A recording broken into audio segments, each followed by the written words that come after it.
Now, Donald Trump's legal team is demanding that the BBC retracts its Panorama documentary featuring the president will face a $1 billion lawsuit.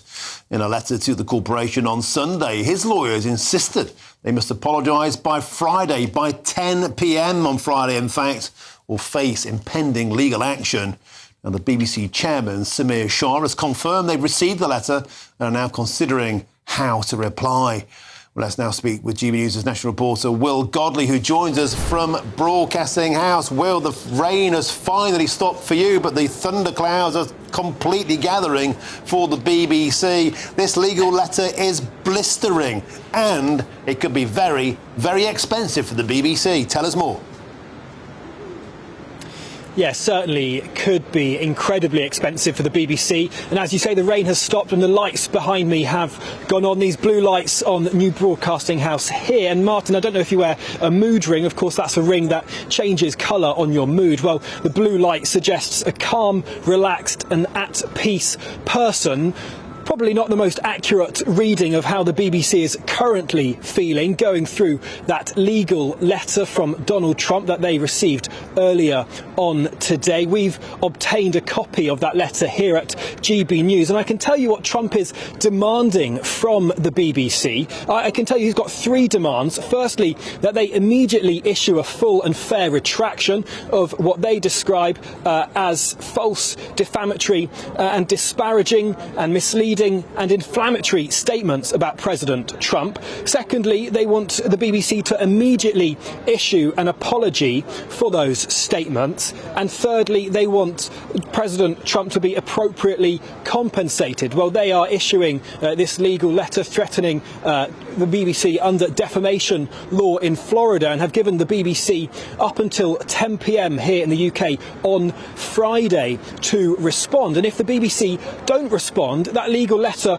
goes on to say that they could file legal action for no less than $1 billion. It ends by saying the BBC is on notice. Well, that is, as you say, Martin, a huge sum of money. In pounds, that is just over £750 million, or the same amount of money as it would cost to make Strictly Come Dancing for the next 53 years. So an extraordinary sum of money. And who would pay for that? Well, potentially licence fee payers. Of course, there are 22 million households in the UK who pay a licence fee. If each one of those households was having to pick up some of this bill, it would be an increase to the licence fee next year of around £33. So who knows what will happen in this legal challenge. Trump's given the BBC up until Friday at 10 p.m. to respond, and the BBC in relationship to this letter have said that they are looking through the letter and working out how they will respond now. But of course comes after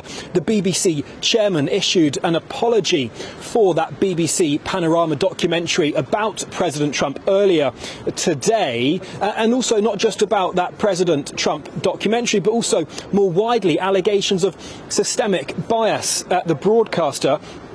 I can tell you the chairman in his apology letter said that they accept that the speech was edited, President Trump's speech on Capitol Hill was edited to give the impression of a direct call for violent action. And he went on to say the BBC would like to apologise for that error of judgment. He said that since these claims have come to light, they've received more than 500 complaints, that they will now go through the proper complaints procedure here at the BBC and answer all of those complaints individually. But of course, a huge number of different issues raised in this 19-page memo sent to BBC bosses by Mr. Prescott earlier this year, that external advisor to the Editorial Standards Committee at the BBC. Well, the BBC have said that they are committed to revisiting every item on that report, and Samir Shah, the BBC's chairman, said he will personally ensure the BBC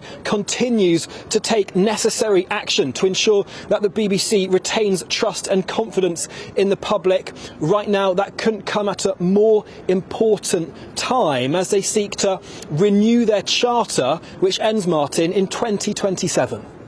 Hello, I'm Bev Turner. Now, it can feel like the money in our bank accounts at the moment does not keep up with the cost of living, and maybe there's a solution.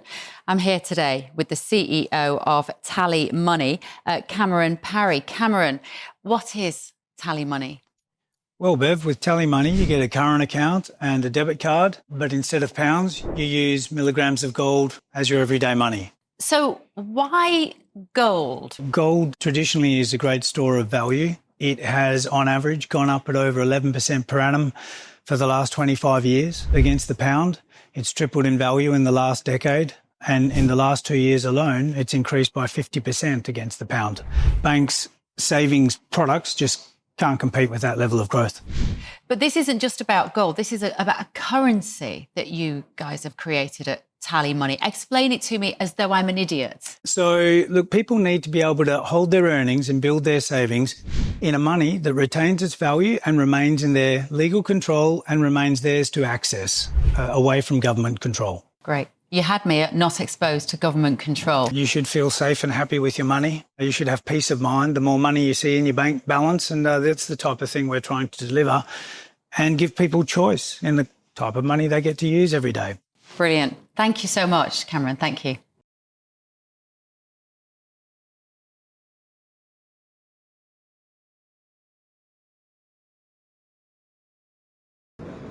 The comprehensive report there, the mood light outside the BBC at the moment, I think it's much more than blue, it's black. And it'll be a Black Friday, or should that be a Friday of colour? Got to be careful, I'm not racist. Will Godley, thank you very much for joining us there from TV Centre. Superb stuff. I'm joined in the studio by GB News' political correspondent Olivia Utley. Olivia, astonishing times here, and quite simply the letter sent by Trump's office to the BBC is eviscerating. Nothing less than a full and total admission of fabrication, of defamation, of inventing information, of misplacing information, the cardinal sins of journalism. This cuts to the very, very essence of what the BBC stands for, could come with $1 billion price tag, and it was the topic of much conversation earlier on at Nigel Farage's Reform UK small business launch. You were there. Tell us more. I was there. We were expecting this all to be about the reform plan to get small businesses up and running again in the UK. Of course, actually what it turned out to be about was this extraordinary row between Donald Trump and the BBC. Nigel Farage was asked whether he believes that the BBC is institutionally biased. He said, yes, he believes it has been institutionally biased for decades. The audience there gave him a huge cheer. He was also asked whether the BBC was sustainable. He said it was wholly unsustainable in its current form. None of that is unexpected. In the Reform Manifesto last year, it stated plainly that a Reform government would scrap the licence fee. And Nadine Dorries, who was DCMS Culture Secretary under the Tories and has now defected to Reform, is now in charge of heading up what would happen to the BBC under a Reform government. When asked for some more specifics about precisely how the BBC would be funded, Farage was complimentary about the BBC World Service. It said it should continue. And then he said that if, it's actually quite similar to what you said earlier, Martin, that if the BBC does news well and if people like it, then people will be willing to pay for it. And he also suggested that perhaps the BBC shouldn't be competing commercially with other channels. So it should just be focused on the kind of news which only the BBC can provide. But that obviously raises the question, well, if the BBC isn't free from all bias, if it isn't this sort of bastion of totally impartial reporting, which it's held up to be for the last 70 years odd, then what is the purpose of it? The whole point of the BBC is that it is doing something that no other channel can do because it is funded solely by the taxpayer. There are no other agencies, there are no other stakeholders involved. It is just the taxpayer who is funding it. But if there is a lack of partiality creeping in, and if editorial standards are starting to slip, that leads us to, should the BBC be funded in the way it's funded now? So these two sort of different things which are being raised at the same, there are two different things, the criticisms of bias and the renewal of the Charter, they come together. Let's have a listen to exactly what Nigel Farage said. Well, I did notice that Donald Trump's press secretary, Catherine Leavitt, suggested British viewers watch GB News, not the BBC, which was quite interesting last night. Look, I don't know who comes in from outside, but it's got to be somebody from the outside. As I said, I think it's somebody from the private sector. It's somebody that's gone into a failing organisation and has turned around not just the profitability of the organisation, but turned around the culture of the organisation. And my worry, Olivia, with the BBC is it employs its people from such a narrow segment of society that I don't think they think they're biased at all. So Nigel Farage not pulling his punches there. That specifically was in response to me asking him who he would like to see as the new Director General of the BBC. Bit of a cheeky question. I wasn't really expecting a name, but what we got there was that he wants someone from the private sector. Tim Davie, of course, the outgoing Director General, had been a BBC executive for his whole career. It's interesting, these reform press conferences are coming thick and fast at the moment. I went to 3 last week, and today he was surrounded by a friendly crowd. These were small business owners, 300 small business owners who are supportive of reform. Makes the journalists who are feeling a little bit outnumbered there. And at one point, Nigel Farage was actually pretty harsh to a Sky journalist who asked about the workers' rights bill. She asked if reform was against workers, the anti-worker party, and Nigel Farage said that everything about her question was just wrong, at which point the audience erupted in applause. This is a very different way of doing press conferences from anything we've seen before, and it shows what a different world Westminster would be if Nigel Farage really were to become Prime Minister. We've also been speaking to Nigel Huddleston to get the Conservatives' reaction. Let's have a listen to what he had to say. The BBC is paid for primarily through the licence fee and also through some commercial activities. Therefore, it belongs to the people of Britain. But also, it is a global brand and is a really good influence for soft power around the world, or at least used to be. The problem we've got at the moment is that that brand, that reputation for impartial news, for trust and confidence in global news coverage has been undermined, not just once or twice, not just with Donald Trump, but a whole series of issues. And therefore, I think we all do feel this because we're all disappointed that the BBC is not the institution it once was. But we want it to be great. We want it to do well. We want the BBC to succeed. These people saying that there's some kind of right-wing attack on the BBC, that's not the case. Vast majority of people, including myself and colleagues of mine in the Conservative Party, want the BBC to be successful. What we want to do is save it from itself, not destroy it.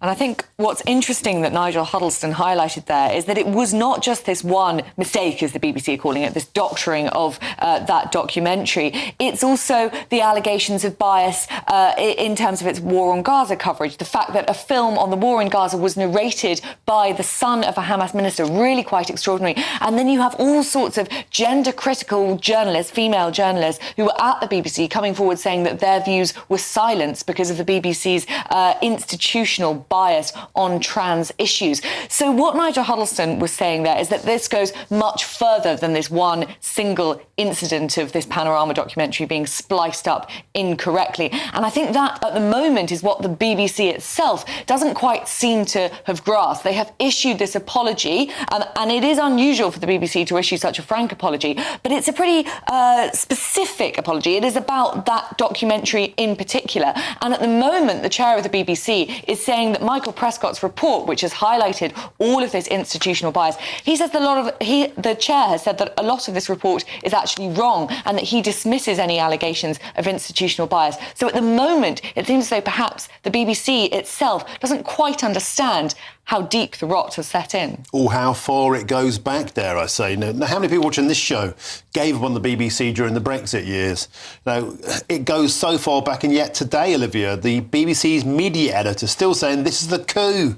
Emily Maitlis, Alistair Campbell, the usual pearl clutchers, basically saying the problem is Donald Trump, not the fact that they fabricated documentaries about Donald Trump which precipitated the attack. Will they ever accept responsibility? What a superb story.